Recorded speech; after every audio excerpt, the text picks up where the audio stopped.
Hello, Sabina Brennan here, host of Superbrain, the podcast for everyone with a brain. It takes just 30 seconds on Google or Apple Pay to make a one-off donation to support this show.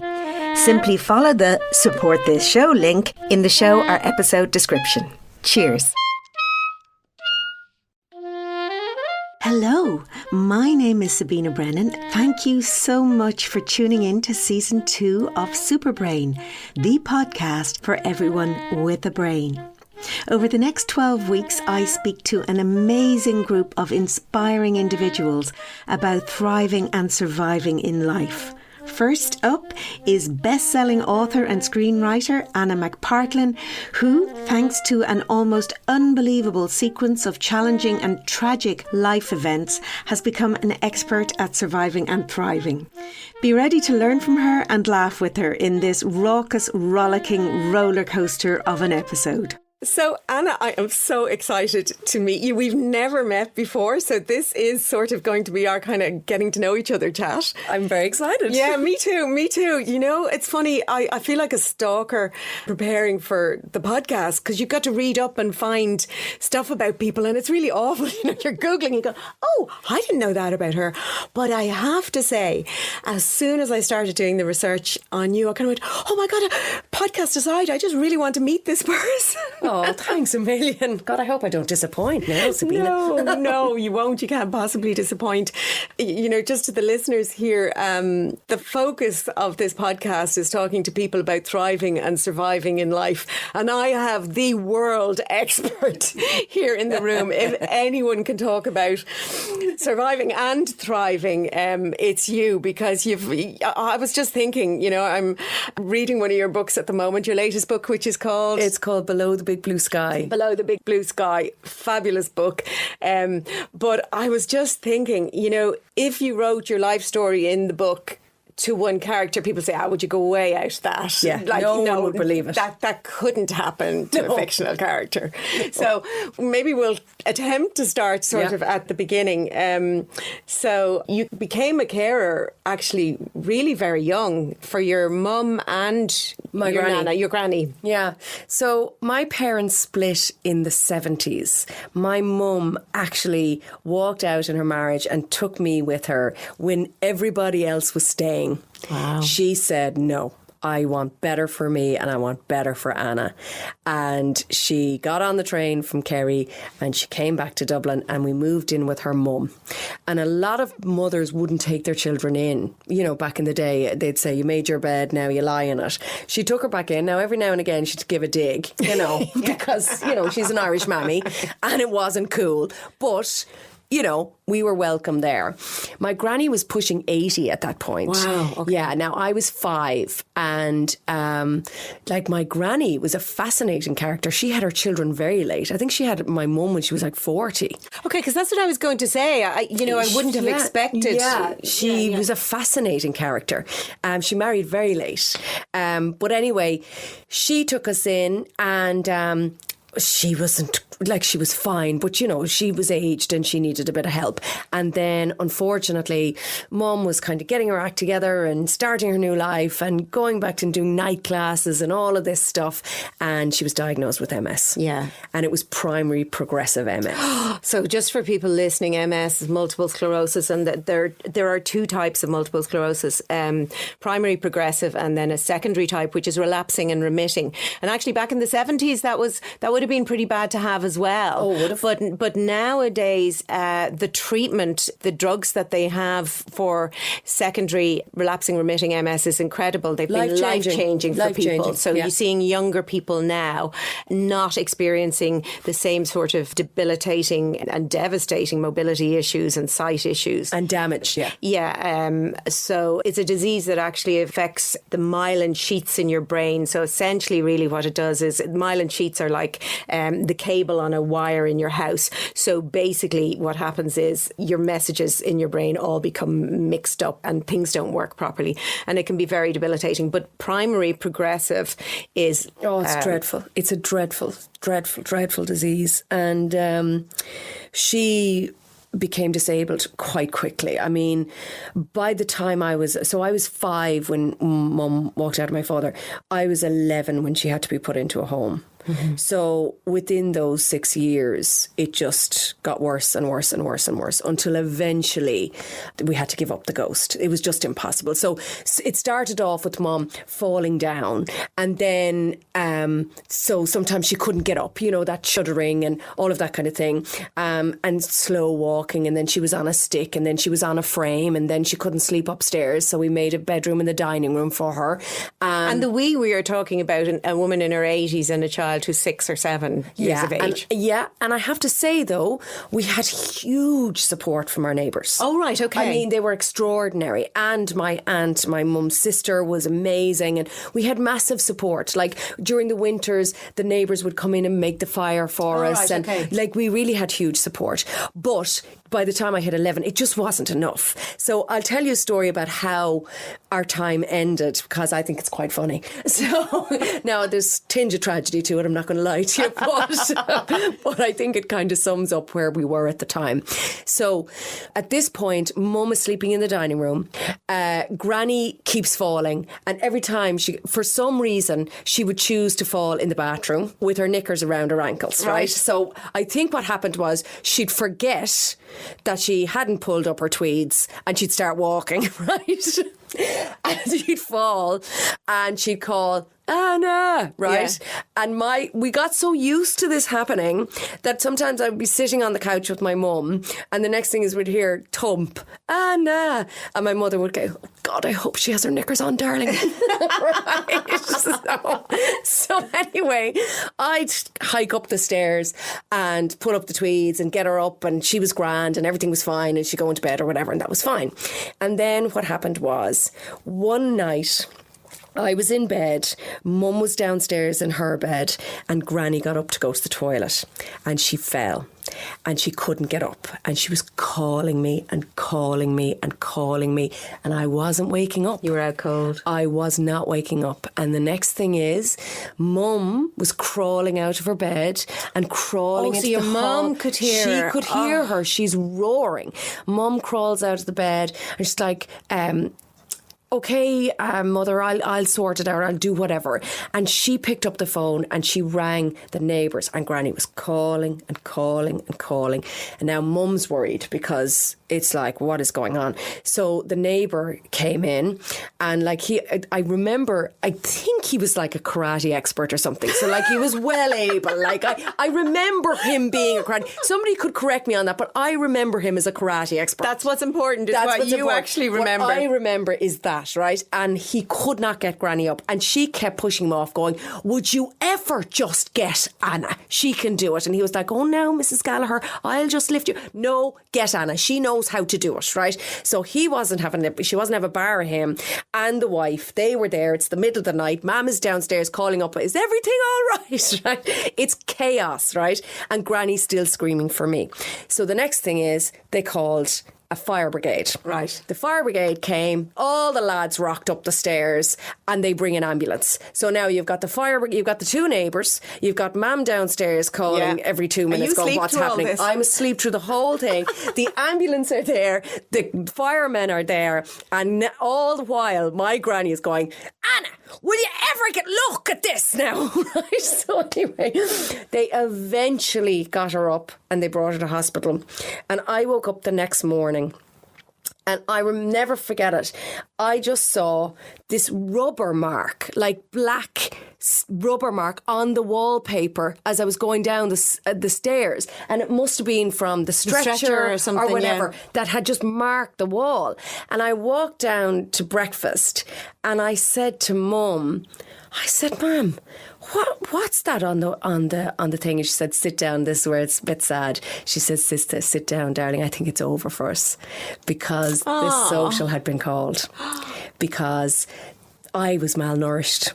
Yes, I read that. Yeah. And was it that because you were feeding yourself? It was because we were living on... It was because I thought I was too good for Meals on Wheels. That's why I wouldn't eat it. I thought it was muck. Right. And back in the day, it was hard to to heat the meals. Do you know what I mean? Yeah. We didn't have microwaves. No. So, People like, don't. Yeah, it's and I very just different. Couldn't eat. I just couldn't bring. And actually, to be honest, well, certainly my childhood, food was horrible. Oh, it was rotten. I was rotten. dreadful eater. Oh, I'll never forget it. But it was rotten. And God, like, they were all doing their best, and but I just couldn't eat it. So I lived on wham bars. So that's, oh my gosh, yeah, like wham bars and sweets and things like that. And Mum was always trying to encourage me to eat. Yeah. It wasn't a neglect thing. Not at all. It was, she couldn't cook for me. It was Meals on Wheels, and I just couldn't eat it. And I remember she literally sat me down one day and she was trying to say, like, we were having an argument. She was like, you have got to eat something.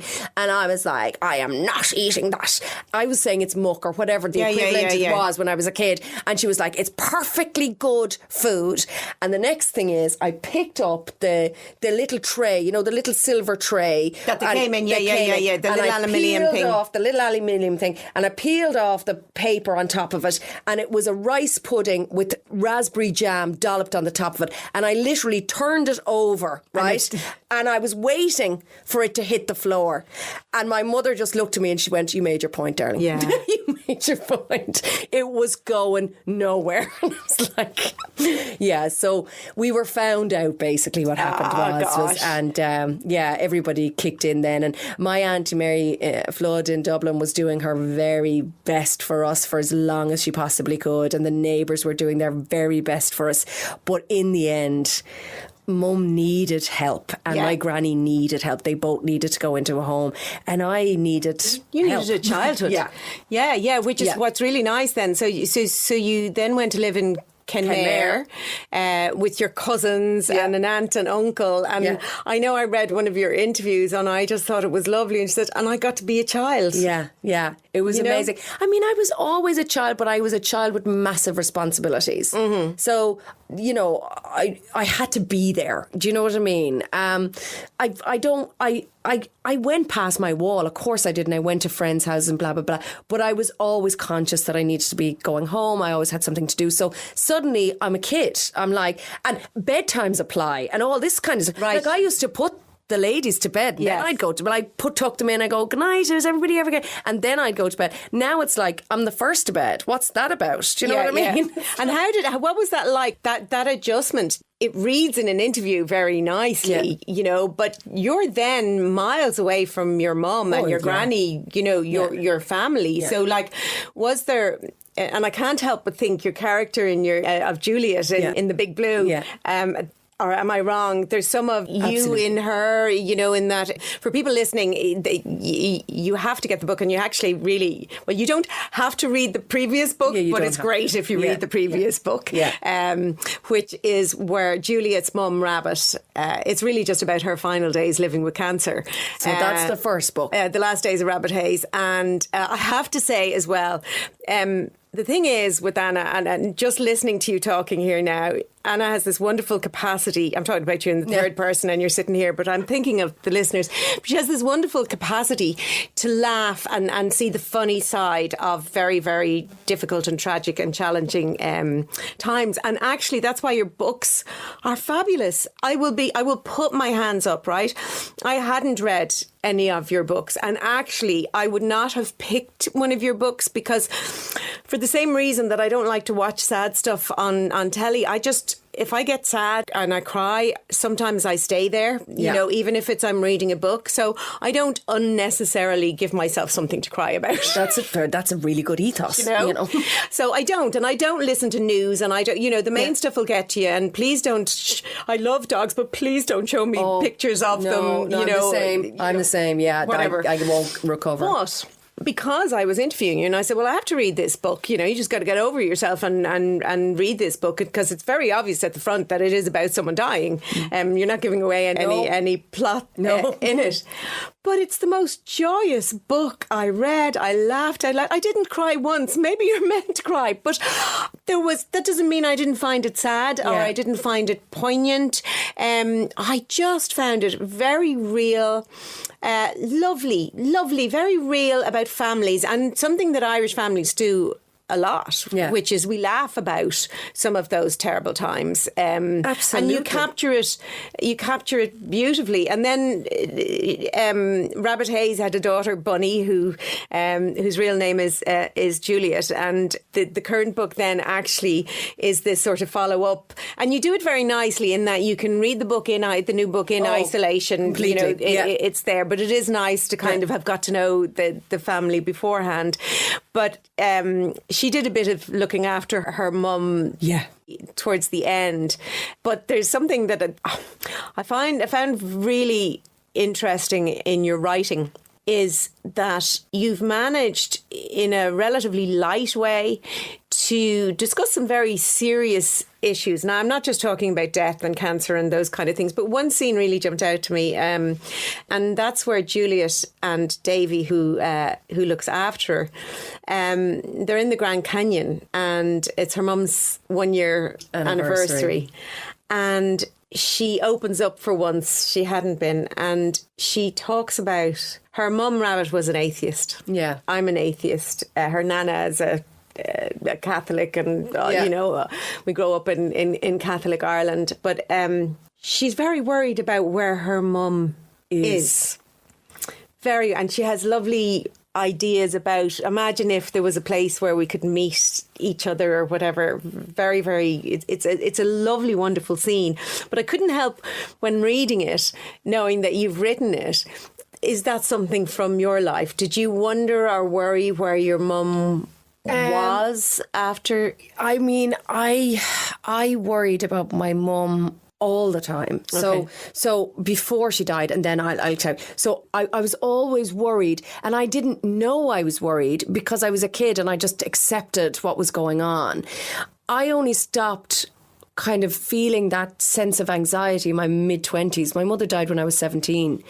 It was really weird. And then I could see what it was. But I was always so worried because I was so far apart from her and what's going on and is she eating? And I remember one time the lovely nurses, she was in the Royal Hospital in Donnybrook, and it was the most amazing place, and the nurses were unbelievably good. But Mum had got so bad at that stage that she was sitting in the wheelchair and she was by one of those old-fashioned radiators, you know, the big old like the school ones, super hot, super hot, and wasn't her ankle right beside it, and didn't it burn a hole in her? And when I heard that, I lost my mind, right? So her nerve endings, she obviously wasn't feeling. No, she wasn't feeling it. So of course the nurses lost their minds when they saw, and and she just told me on the phone, like, oh, and this happened, you know, because it was something to talk about for her, you know what I mean? There's a hole in my leg, darling, you know? Oh, God. And I was beside myself over this. And then I'd hear something on the radio like, oh, there could be an earthquake in Dublin, that's blah, blah, blah. And I go, oh my God. And that would send me off the Richter scale. I was constantly worried about it. I was constantly thinking about it. And it's only now as an adult that I look back and I go, oh my God, you just spent your whole time. Chronic stress. Just being stressed. Yeah. So was it then in a way, in some sense, and it's always hard to say this, but sort of a release in that she was gone? No. When she died, I was absolutely horrified. I must have pretended to myself for a long time, even though every time I walked into that ward, there might be somebody missing that was there the week before. I had seen people come and go. I knew the only way out of that bed was a box, but I had decided in my head that wasn't going to be my mother, and that she was going to last for years. And I had some basis for this because Mum was one of the better patients. How old was she when she died? She was 49. Oh, gosh. And she went in when she was 42. 7 years my in next hospital. birthday, I will have outlived her, or the one after that, actually, I will have outlived her in 2 years' time. Right. So when she was in a wheelchair, she'd sit in her wheelchair and she'd have her fags and she'd smoke her fags, and her best pal, Trudy, would sit with her, and Trudy was paralysed from the neck down. Mum had the use of her hands, and the two of them would sit together and they'd smoke away at the like like, Trudy was so committed to smoking that she smoked. I mean, every time I saw her, she had a fag in her mouth and she had no arms. So, like, that's commitment. Do you know what I mean? Like, her arms were by her side and she had her fag. And I used to feed her a cigarette and the two of them would be laughing and cackling about something and I'd be feeding Trudy her cigarette. And literally, she would smoke it to the right at the end of the button. I'd be, Trudy, my fingers, Trudy. And she'd be like, you're all right, love. And every now and again, her head would fall forward. So she'd be sitting there and her head would fall forward with this fag in it. And all I could see was the lit butt right at her chest. And I'd be pulling her head up and she'd be laughing away going, I'm a professional, you know. And that was great. She was great. Like, you think about the commitment. Like, these days, people gave up smoking when they had to go outside. Trudy would, like, Trudy, she was committed. Committed like, you know what I mean? Yeah. So, but anyway, the two of them would smoke away and they were great. Like, there was people in the hospital that were in rotating beds because of bed sores and they were they couldn't do anything. And so I thought, no, she'll be grand. And then when she died, it was such a shock and I was so appalled and I was so angry that I was 17 and I was going to be back in Dublin the next year, going to college or to do whatever. So that's why you were angry, was because you thought you were going to be up there again. I had plans. Yeah. My plan was I was going to keep knocking, go up and down to RTE every single day and knock on the door, because I heard that Philip Schofield did that. I don't know if that's true or not, but in the 80s I heard that Philip Schofield just kept knocking on the door. Really? That's what I heard. And I took that in my head and I went, I'm doing that, right? Yeah. So I was going, Mum will be... So what did you want to be? I wanted to do anything in RTE. Anything at all. I was going to go with the view to answer the phones and do whatever and then make my way up in RTE. That's what I was going to do. Mum was going to be in the Royal Hospital, Donnybrook. I was going to get a little apartment, and then there was a daycare centre that had just been being built at that time, and I was thinking, we'll live together. She'll go in during the day, I'll have her in the evenings and I'll work in RTE. I had it all sorted. Yeah. And then she went and died on me. Just wrecking the plans. So I was just disgusted about that. God, I know. And what you were saying about was I worried? No, I wasn't worried. I only call myself an atheist if I'm with somebody that I think is a God botherer that will try and change my mind, because that usually puts a stop to it. I'm pretty much agnostic, and I know people hate that, but I don't know. I don't know. I haven't a clue. I don't care, to be honest with you. That's how I feel about it. I really don't care. Yeah. I know that crap that they're shoveling, religion is an entirely different thing. It's corporation. Yeah. I know that, but as for anything else, I've no idea. But my mother had massive faith. Oh, did she? And the sicker she got, the more faithful she became. All right, okay. And God love her. You see, kids are assholes, really. So she was basically she used to bring me into this little kind of sacristy area in the hospital, and she'd introduce me to all her friends. They were the saints, right? So it's basically a bunch of statues, and these were her mates. Right, yeah. Okay, yeah. And she went, I want to show you my mates. And I'd come in, I'd have to sit there, and I'd be like, nonsense. And she'd be like, and I get great, joy out of this. And I'm like, crap. You know what I mean? Because I'm a kid and I don't care. If I had my time back again, I would do things differently. But that's hindsight, isn't it? She didn't mind. But she got massive comfort out of it. But I have to tell you this, because this is brilliant, right? So before she went into the home, she used to go to Lourdes looking for a miracle, right? Right, okay. Now, she believed. Oh no, and gosh, and I really remember that in the 70s and possibly into the 80s, like in the local parish. I haven't travelled very far. I only live around grew up around the corner from here. But everybody used to go to Lourdes, and you'd be pilgrimages to Lourdes, and people paralysed and all the rest, and you kind of go, God, that's another money making racket. But worse so, because you're playing on these people's sense of hope. It's terrible. So it was either she'd go with the MS Society or whoever the society was, right? And they'd take her, and of course she'd be the one in the wheelchair, and then there'd be loads of them, and they'd all go together. And basically what happened was they all went over in their wheelchairs, and they stayed in this hotel, and it was a very nice hotel, and they used to go down so they do all the holy moly stuff, and get the holy water, and they'd be dipped in the freezing water and all this. And the next thing is, anyway, in the evenings they'd have a lovely time, and you might even have, you know, a glass of carling or something, do you know what I mean? And enjoy themselves. And they'd be in the dining room and they'd meet all the other people that were there, and they'd get their stories. And sure, Mom was thrilled skinny with all of this. Like, and Mom did love if she'd meet somebody that was in a worse jocker than she was. It really made her day, right? Yes. So anyway, right, she'd be like, God, love her, like, you know. I'd be like thrilled, you know. My mother, sorry, and I'm interrupting now. My mum had dementia, but wasn't aware she had dementia. And, you know, when she was moved into a care home like that, she said to me, oh, those poor people. Oh, my God. She doesn't know any words. That she's a bit off in the head. And that's it. Yeah. You'd be literally like, it's competition. Them. Yeah. Oh, Mum be great at that too, but she'd go off thrilled going, I'm much better than her. But anyway, she met this two women and a child, and the child had some severe, I don't know what it was, but something was wrong. They were in a wheelchair and they couldn't do anything, right? And it was like, I was told that it was like a severe form of epilepsy where it just destroyed them. I can't remember, but there was a story, right?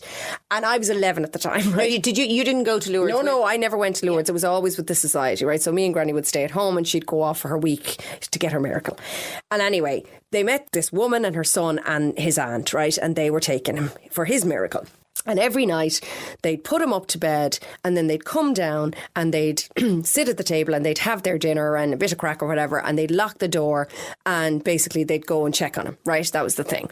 So anyway, one of the days this priest arrives with scapulars. Yeah, you know, the brown felt, the brown horrible yolks, right? So he arrives with them. We wear them under our vests. Exactly. The cotton vest, right?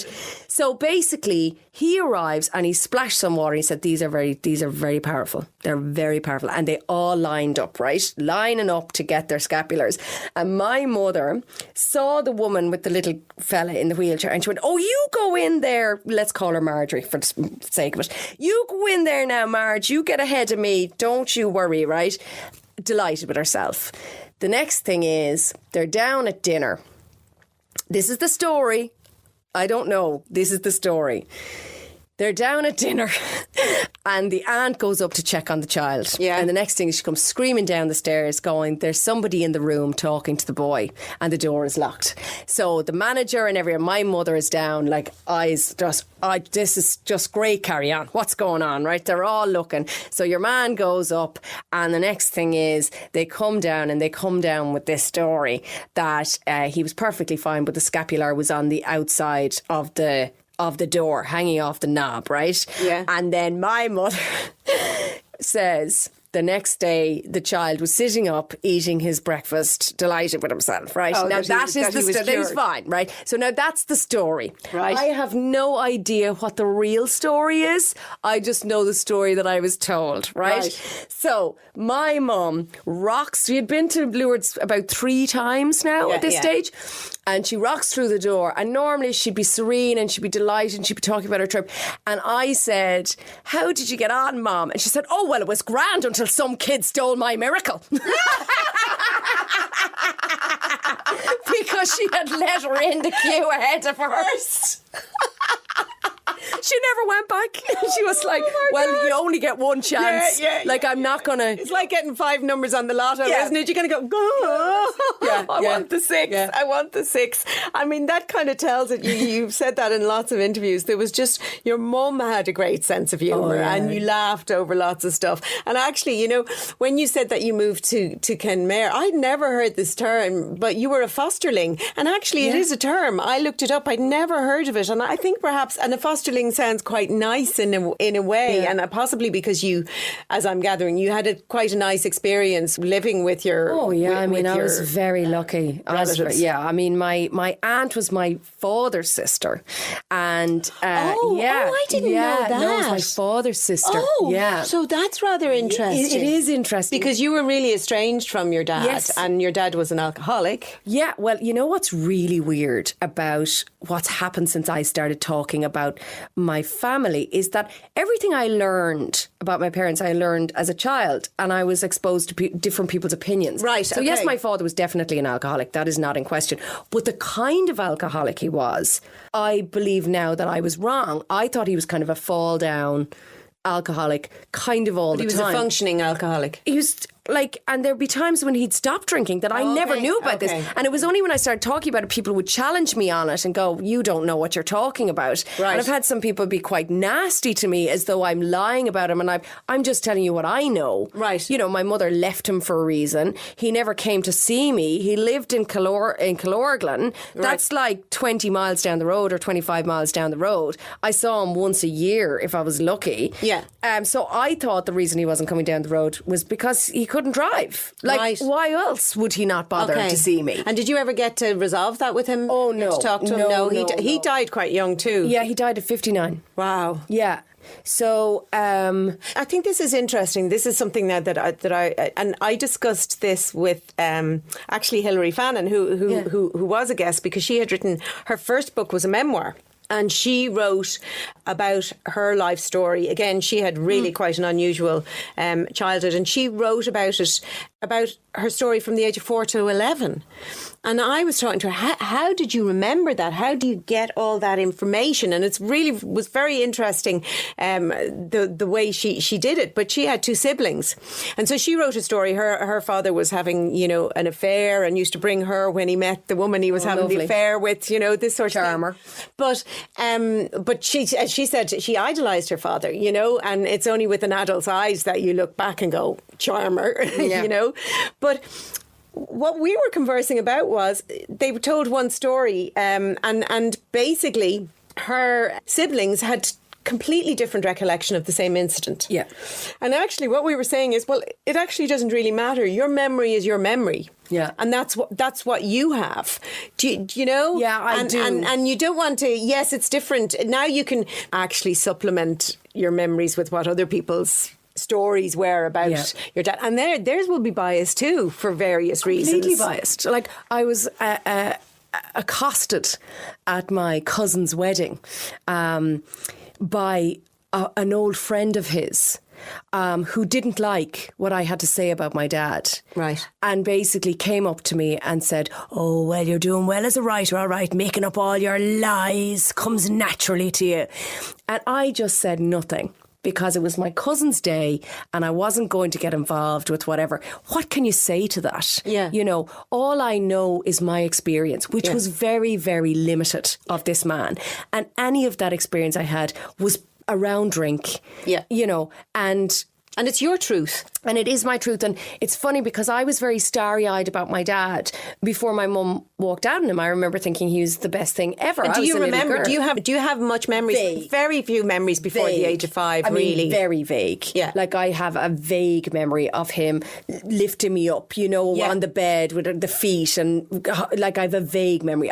It's really super vague. I really can't pin down any particularly happy moment that I had with my dad that I can. So you never connected with him before he died, did you? Or did we because his sister took me in, because originally I had assumed it was your mum's sister. No, my mum's sister had 4 boys in Dublin, and there was just no room. It was the Grace problem in the book. There was just no room. But she took me in every time I went to see mum. So I'd sleep in the playroom and they'd set up everything, and she'd do everything for me when I was up there, and she was fantastic. But like, my aunt and my uncle had 5 kids and a massive big house in Kenmare, and they were like, she's just sure, might as well be home for a sheep as a lamb. You know what I mean? And originally what happened was, it was my grandmother, my dad's mother, that said, I'm taking her. Right. Myself and her granddad are taking her. And Mary, my aunt that took me in, said, you are not, ma'am. She's going to have a childhood now. You're too old. Yeah. And that's what happened. So, and again, this is in your book. It's again this the same. Is in your book between Molly wanting to take him. That's right. I was like, that reflects a reality that happened in my life. And so I was taken in, and it was magic, like being a kid, but it was also really difficult because you are living in somebody else's house. You are living as a member of somebody else's family, and you have to find your feet in that family. And you have to find your place. Your place, and your place always feels a little bit like you're a jigsaw piece from another jigsaw. There's one of your other books where you kind of explore that. Is it that the character is Mary and in Kenmare? Is it that she always felt like an outsider? Apart from the crowd. Exactly. Apart from the crowd. You do feel, and that is no reflection on the care and the love. No. But I couldn't have asked for a better family. And I always say that I have the best father in the world in Tony O'Shea. Still to this day, like, it fills me, like, I feel tearful when I talk about him because I adore him. So your father's family, your birth father's family, were very loving and very embracing. So it does seem rather odd that he didn't come for you, that he didn't visit when you lived in Kenmare with them, or, so he must have been somewhat estranged from his own family. He'd come and see my grandparents. Like, maybe he saw them more than he saw me, but I don't think so.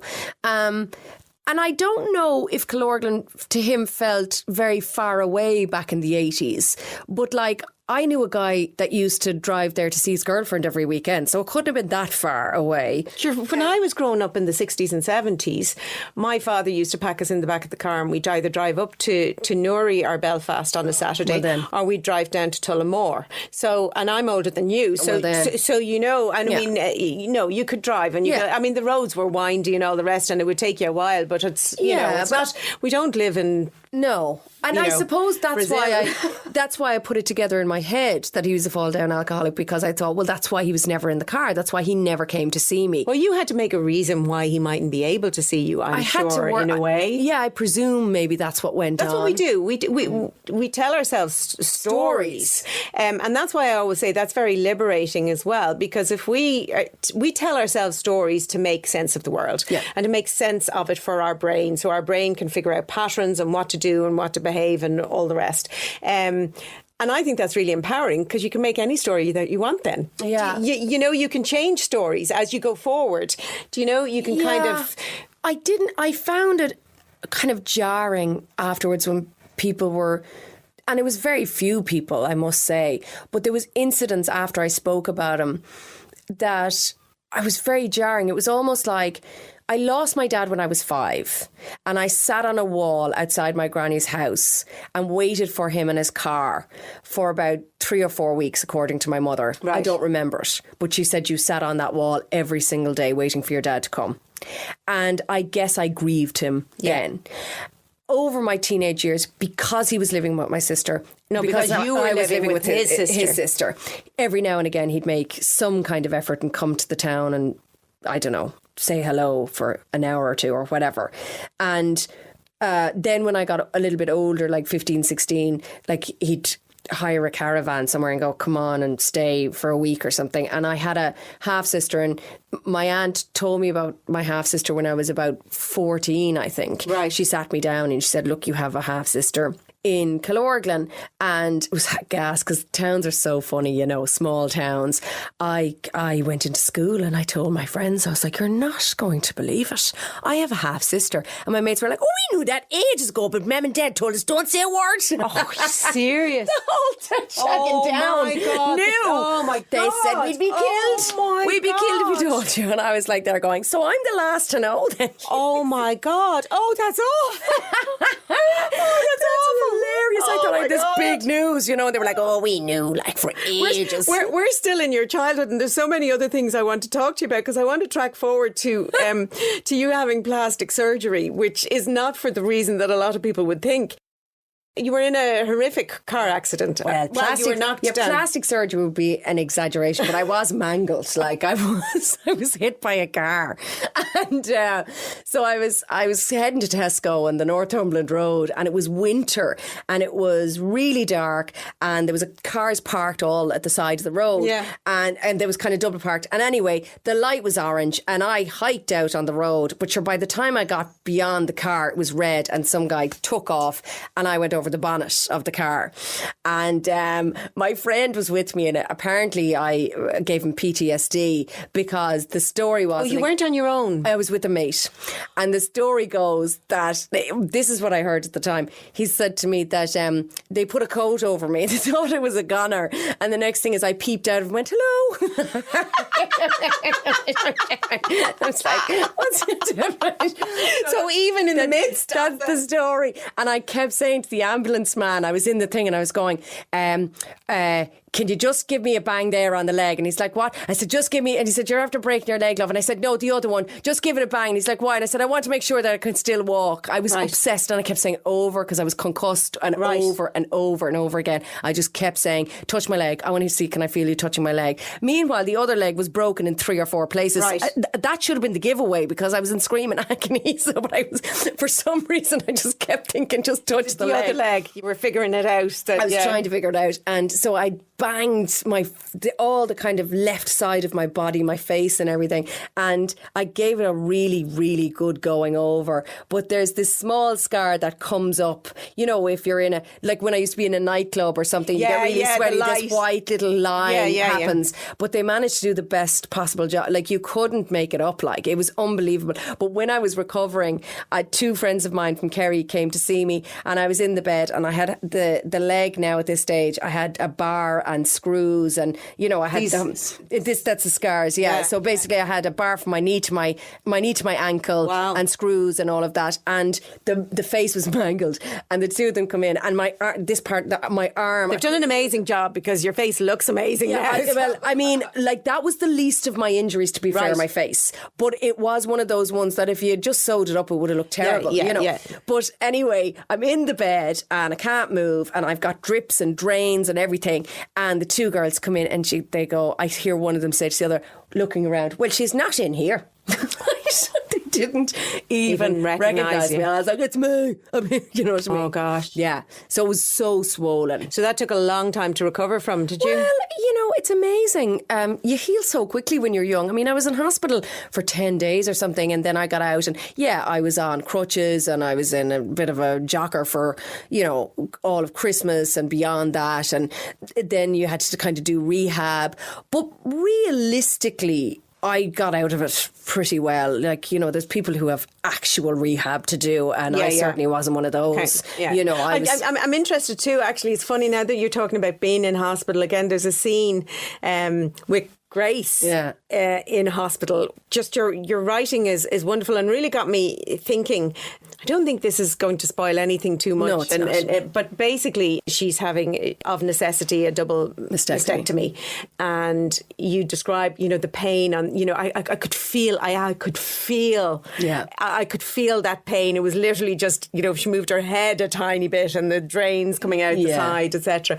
And it's fantastically written. And it's again, really the style of your books. You're talking about very, very serious, tough stuff, but there's humour the whole way through it. There's laughing and joking, you know, even in that scene, there is laughter, and it's fabulous. But it really does get, you know, I mean, I really like the style of your writing because it does get you think of other things. But one thing actually that really jumped out at me on this was, you know, the description of the agony and the pain and what she's going through, and she had to agonise over that decision, whether to have them removed or whether to risk having cancer, which is what Angelina Jolie did. She had her double mastectomy for that reason.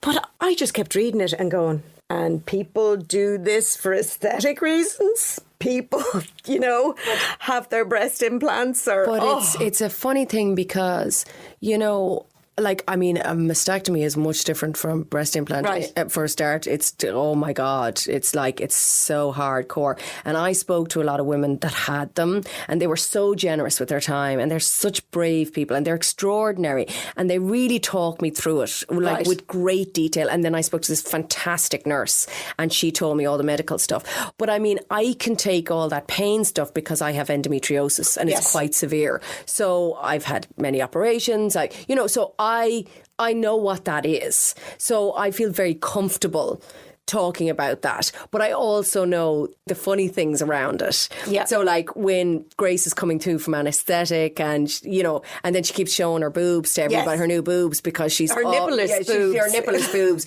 And she's trying to show her dad and he's having a heart attack. Because she's on the off pain. her I pain, loved that. She keeps pressing her button for the pain. And you know what I discovered? I love the drugs. Dad, do you want to see my boobs? It's just horrified. It's fabulous, but it's very, very well written. It's very, you know, real in there on the pain. And you've brought up the endometriosis. Yeah. So you've had all your childhood, you've had your car accidents, you meet a wonderful man, your husband. You have a very high pain threshold, which was very unfortunate in this instance. Yes. Because you had quite far advanced. By the time I knew what it was, I had done the damage. So basically... Well, I had done the damage. The damage had been done. Well, the damage had been done, but yeah. So... yeah, what happened was I kept getting really, really severe bladder and kidney infections. Okay. And I was being treated like I'd be really severe and I'd be brought into hospital and they'd be dealing with it in there and they kept... Severe in terms of pain or... No, severe as in like I would be bleeding. Oh, gosh. And from the bladder and from the kidney. Okay. And so they kept sending me from one kidney specialist to the next, to the next, to the next. And they couldn't work out what was wrong. And this was over a number of years. Wow. And eventually I said something that triggered something in my Aunt Mary Flood's head. And she said to me, "Can I ask you a question, darling? Do you really suffer with your period?" And I said, "Well, you know, I don't know, a bit like, I'm sure everybody suffers." And she went, "No, but blah." And anyway, she was working for a gynecologist at the time. She was a nurse. And she went, "Oh, darling, I think you have endometriosis." Right. So she referred me to the Mount Carmel, to Valerie Donnelly. And Valerie Donnelly did the first investigation and then turned it into an operation. And she cleared me out. And what had happened was my bladder was kind of attached to my stomach wall. So you had adhesions? Yes, it wasn't emptying. Yeah. And so it was going back into the kidney. But I had adhesions everywhere. Everywhere, yeah. So you'd obviously had scarring inside and then the adhesions, so which is horrifically painful. Yeah, so she cleaned me out and she sent me to the Marion Clinic, which was Hollis Street. She said, "You're going to have to go there because Mary Wingfield deals with infertility as a result of endometriosis." So I was I think I was 30, 31 at that point. Yeah. So I went and I did one round of IVF and after that we gave up because we couldn't even get... we couldn't get eggs they were just really poor. Right. And it was really funny. I was doing... See, straight away, this life-changing moment. And it was really funny. It was really funny because I went in to do it, right? And the day they harvested my eggs, right? They put you in this twilight state, which is basically you're not awake, but you're not asleep. But you're kind of stoned, right? Yeah. But you're really stoned, right? So anyway, I come out and they'd harvested the eggs and my pal, Enda, rang me and I answered the phone in the thing and I said to him, and I still to this day don't know what I was going to say, but I said to him, "You're never going to guess what they found." And he said, without missing a beat, "Balls."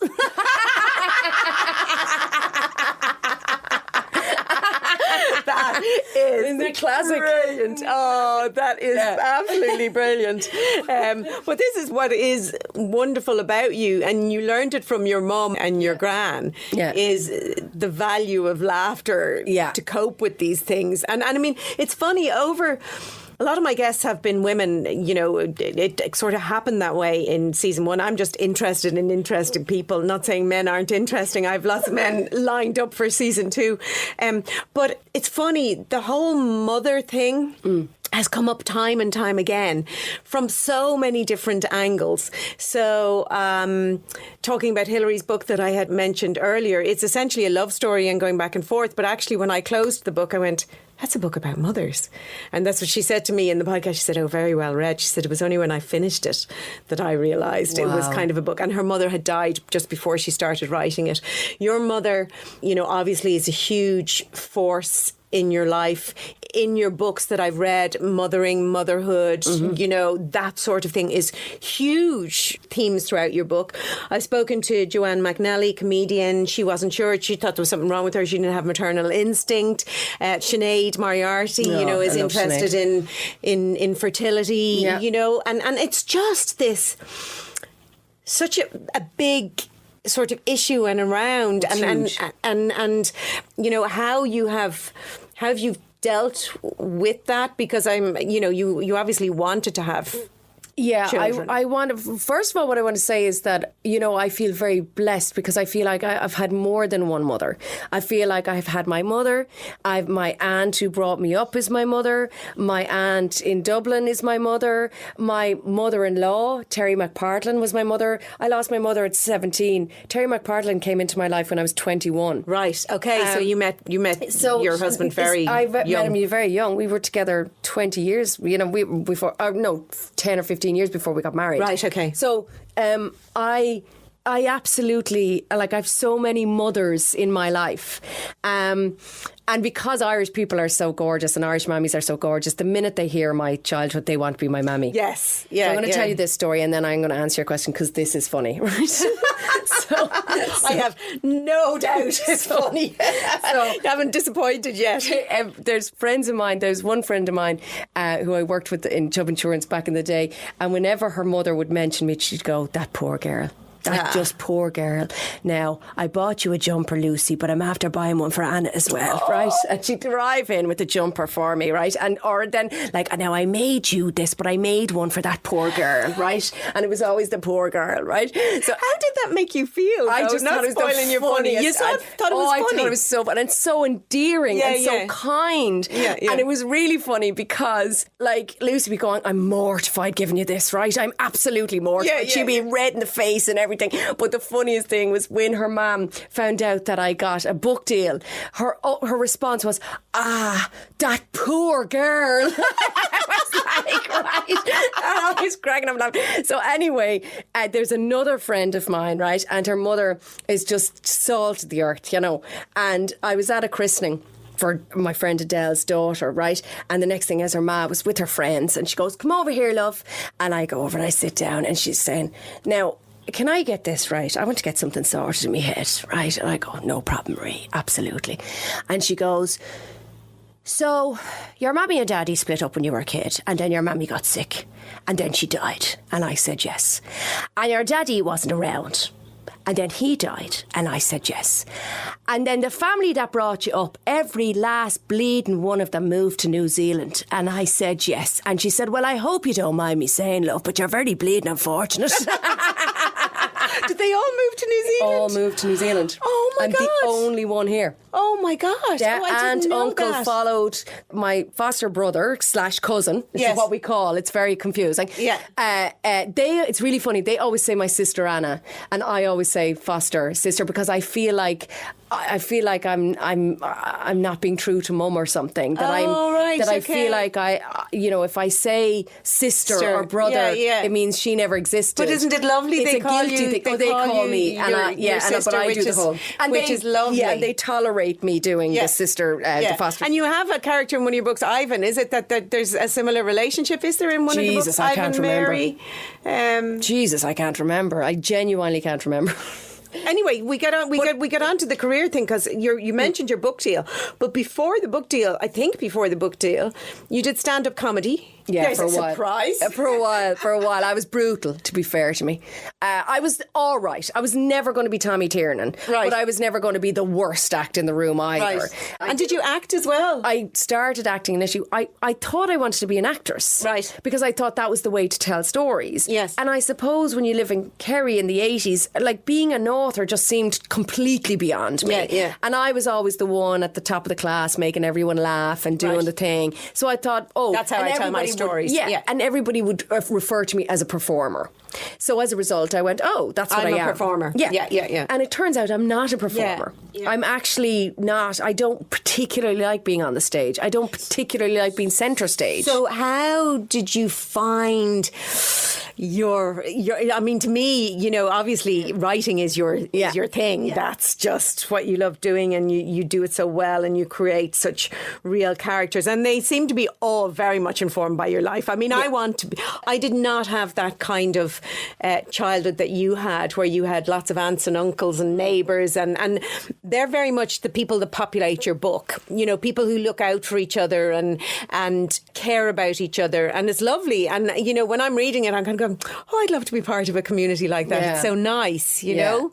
I'm very lucky that I've lived a million different lives, really, in a very short time. I've experienced being an only child. I've experienced being one of 6. I've experienced, you know, having a sister that I didn't really know, and that, you know, I've experienced loads of different things. I've experienced having a mother die. I've experienced so many different types of kind of family all in one lifetime.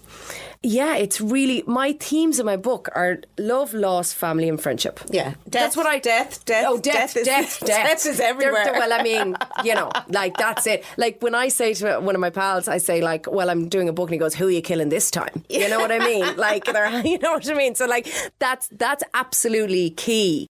How did you find your zen? How did you find that writing was your thing? I left acting because I'd made a big deal about being an actor to my aunt and my uncle, and they were horrified. They were like, would you not go and get a pensionable job, right? And I was like, no, I'm an actress. You can't tell me what to do, blah, blah, blah, and made a big thing about it. And then I walked into the class and I was going, this is mortifying. I don't want to be here at all, right? So I was like, how do I get out of this? So basically I stayed in it for a while, and I just knew I was never going to do well in it because I had no passion. Then I went onto the stage to do stand-up comedy, and that's when I started writing for myself. So I found then that I way preferred writing the material. And I had a partner, Aisling, and she was a definite actress, and she loved performing. So she got off on the performance, and I got off on the writing. And then what happened was I get hit by a car, and I'm in the hospital, and a friend of mine brings me the Roddy Doyle trilogy. Right. The Snapper, The Commitments in the Van. And I read them, and the nurse used to come in to see if I was having, you know, a meltdown or something, because I'd be laughing so much. And basically I went, I can do that. Right. I can do that. Right. So I tried, and little did I know that it would take me 10 years to be able to do it, because I was writing and working for 10 years before I got a deal. Right. But I kept doing it. And so did you just keep writing books? Had you got a pile of books ready to go nearly? No, I kept writing the same book. And also I was writing scripts. I was doing a lot of television scripts. Okay. So I did a load of them. Oh, so these were just scripts that you were pitching. Pitching.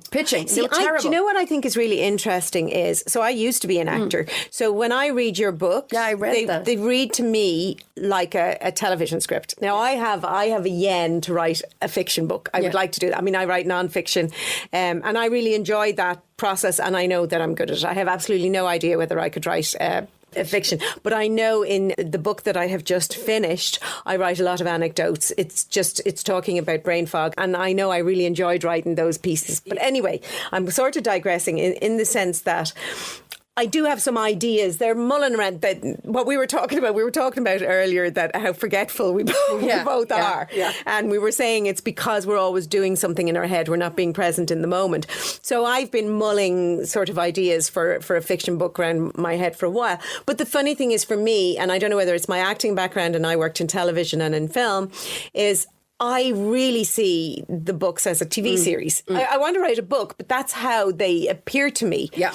But that's how I read your books. To me, read more like a TV drama. And you do. You write for Casualty, you write for television. City and Striking Out, and I have loads in development of my own stuff at the moment. So I'm like the last days of Rabbit Haze is in development for feature film, which is great. But like development is brilliant place to be. Yes, but it also means that it might never get made. No, I know, I there's no guarantees. I worked in the film industry, so in development, and some, even when you have a major producer behind it or whatever, in development can take 10, 15, 20 years, but it's still fab that it's absolutely. It's possible. And will you write the script, or I've is there a done script? it. Oh, I've you've done the script. Yeah, I've done the script. Yeah. Wow. So that's really cool. Yeah, no, and we've got a good director that we're really happy with attached, and so we're looking for a production company, a bigger one in the UK. But we'll see. I mean, as you know, it's a long process. But yeah, I mean, I have a certain very kind of visual and I'm very dialogue driven in my books, a lot more so than many. Do you know what I mean? Yeah. But definitely when you are writing television, it's a completely different skill set. I mean, it's show, don't tell, you know. And I love both. I mean, I love writing television as well, and I love the village feel of writing for television, because you're never on your own. You always have your producer, your script editor, everybody's there all the time. Do you know what I mean? All the time. Yeah. But I mean, I learned that from my first book. The writing book actually is a collaboration. Yes, you might sit at home and write the first draft, but your editor, feeds in and people have ideas. Well, certainly for non-fiction, I don't know how it works so much. They do. They for feed fiction. in, but you tell the story and then they come in. Yeah. Whereas from the get-go in television, they're there. From the beat sheet onwards, they're there. Did I read somewhere, because I had it in my notes, and I don't know whether I actually read it, but that you had 3 months to write a script for something? 3 months is normal for a Holby. If you're writing a Holby episode, it's over 3 months. So I had to write my book during lockdown. I had fucking 3 months to write my whole book. Yeah, well, you had 3 months to write an episode. No, but you see, what happens is that's because you're in a machine. So I would write a book with 3 to 4 months, no problem. Yeah. Because I'm not waiting on anyone. So because you're in part of the machine, they have 5 writers for every episode. No, 5 episodes being written every single month, because they have to keep the machine going. Yeah. So what happens is I get into my slot and I go and so I start writing on, say, the 1st of March, right?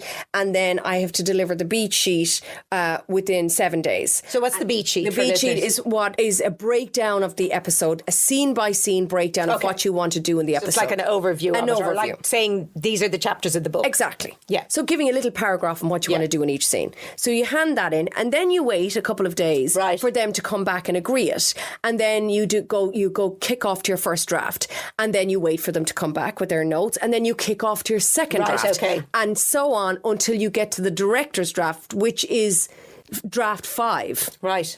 So it's not like you're working every single day on it. Yeah. It's just you're in the machine. But I think you need for writing, for me anyway, I don't know if it applies to you, but I just need so much breathing space. I mean, I like to write something, get to a point, there's that horrible where it's all in your head and you're trying to get stuff down.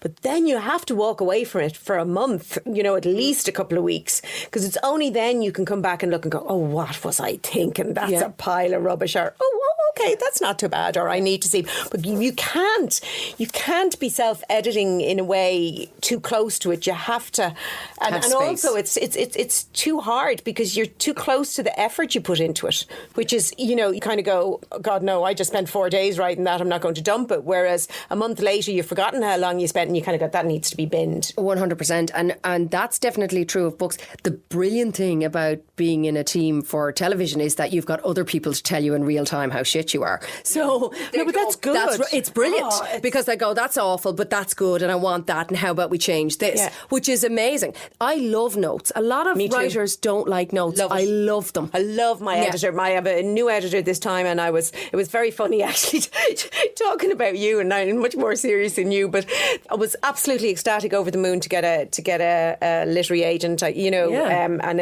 it happened in a lovely way, and I think I've said that already in an episode. But basically, my book came out on the 7th of March 2019, and my agent pretty much called me to say she was leaving the agency. Oh, brilliant. Right? Brilliant. Right? And I'm going, and we were already thinking of pitching another book and all the rest.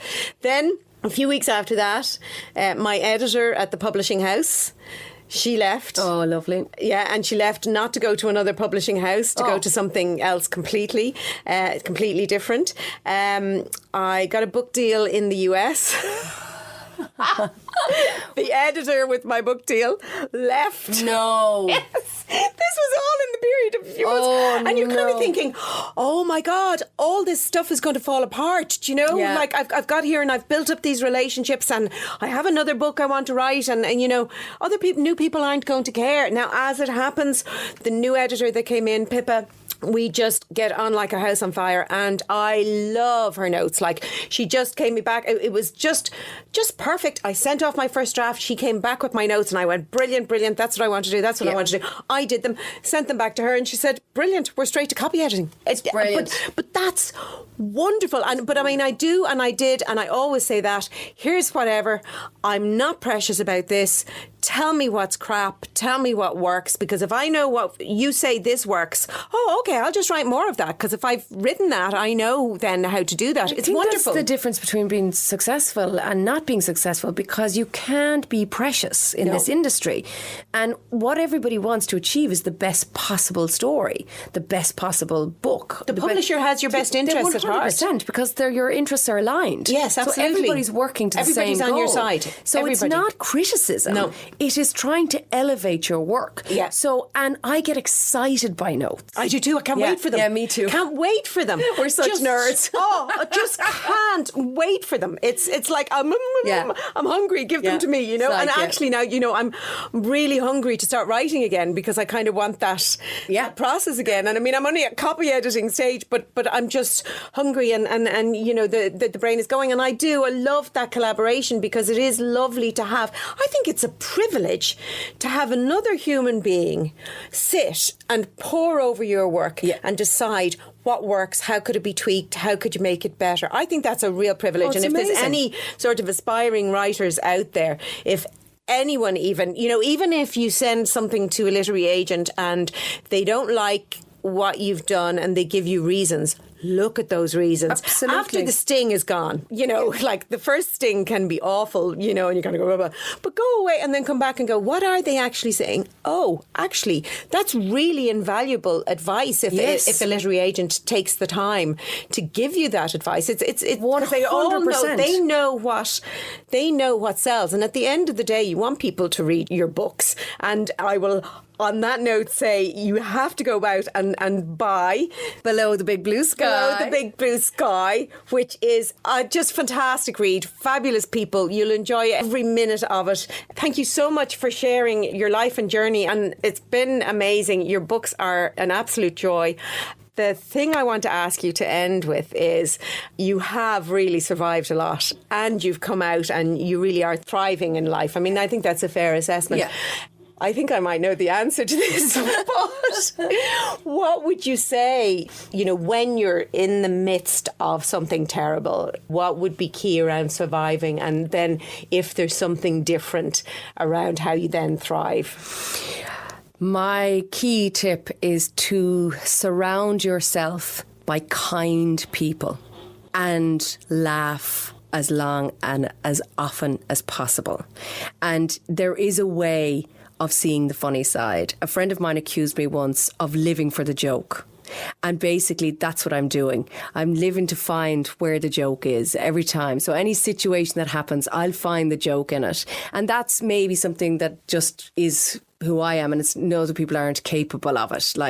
But kindness and laughter and trying to just see this funny side, if at all possible, is the best way to survive and thrive. You just reminded me, actually, and it's around this positivity. You did one of these interviews where it was, you know, these quick fire questions. And I remember reading it and going, oh my God, you know, what are your regrets? And you kind of went, I've never harmed anybody. I have no regrets. Yeah. You know, just going through all of the questions was just positivity, and you did talk about kindness. And then I think the last thing on it was that you had said, yes, I actually have it here. What is your greatest regret? I haven't deliberately hurt anyone, so I have no regrets. What is your ultimate guilty pleasure? I feel guilty about nothing. Oh my God, I love that. For an Irish person to be able to say, I feel guilty about nothing, when we were made feel guilty about everything. And then you add the piece of humour in it. I could say chocolate, but no, I'm not feeling the guilt. Love that. And on that note, thank you so much, Anna. It's been an absolute pleasure. And a pleasure for me too. Thanks for having me. Enjoy it. Oh, it's brilliant. Gosh, what a life. Anna's mum was diagnosed with MS when Anna was a child. Thankfully, treatments have improved immensely since then.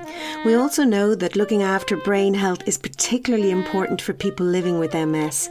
Check out my website, superbrain.ie, for free brain health resources for people living with MS.